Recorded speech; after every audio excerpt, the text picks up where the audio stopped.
When looking for an area on which to build your arena,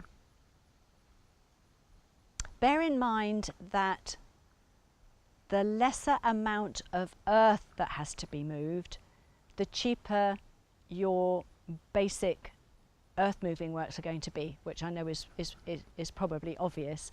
But for instance, if you've got no alternative but to build it on a sloping piece of ground, what we tend to do, what our contractors tend to do, is work on something which we call a cut and fill. So what is a cut and fill? A cut and fill is where you take from the higher elevation and you move it to the lower elevation so that you are going to end up with a level base on which to build. So you'll probably have a little bit of a slope because you're cutting in here, and then you'll have a little bit of what we call a batter on the other side. But this gives you what we call a formation layer, because we in the UK and our contractors here, we tend to build out of the ground. So we work on a vertical drainage system. We don't work on a horizontal drainage system which relies on crossfalls on the arena or on crowns. So the cut and fill, just bear in mind, the least amount of earth that needs to be moved, the cheaper your earthworks are going to be. Bear in mind when you're siting your arena, different things that are going to have an impact. So first off, access. Really think about the access so that you can accommodate the larger trucks, because it will be cheaper for you in the long run. It's more expensive to, for instance, to ship stone in a small truck that maybe only takes 20 tons than it would be to get it in on a semi, which is going to take 24, 25 tons. So your access is most important. So really think about that. And if you can at all possibly get those large trucks in, then do, because that's going to save you money. Think about utilities, where you're going to site it. Make sure that you're not going to have an expense in moving utilities to accommodate the arena.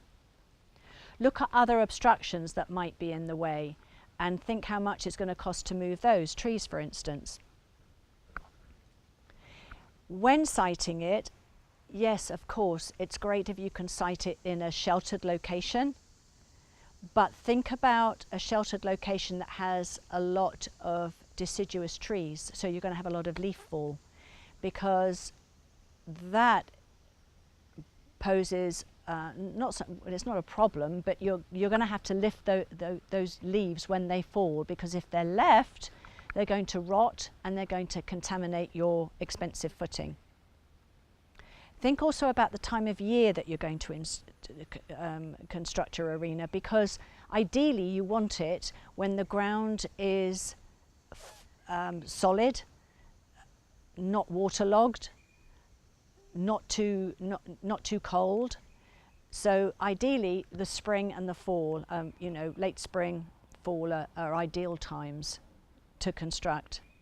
Think about too where your arena is in relation to your barn, how far the horses are going to walk from the barn to the arena, and the maintenance equipment as well. So ensure that you put a little track in. It doesn't have to be super sophisticated, but a track that's going to keep the amount of debris getting onto your all-important expensive footing to an absolute minimum, because as we know, it gets taken in on horses' hooves, on tractor tyres, etc.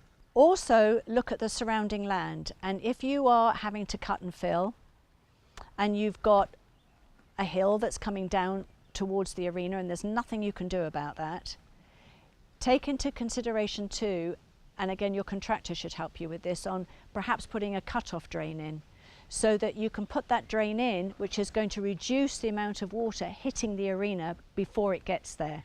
And that's not an awfully expensive thing to do, but it's going to protect the arena and the base install too.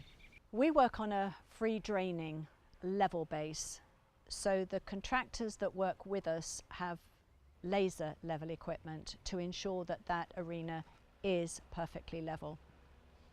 And the layers that come up before you actually get to the footing, again, are crucial.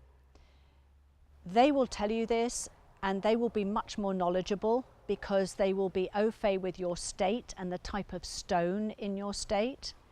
But as a general guideline, you need to use a stone that again is angular in shape and clean.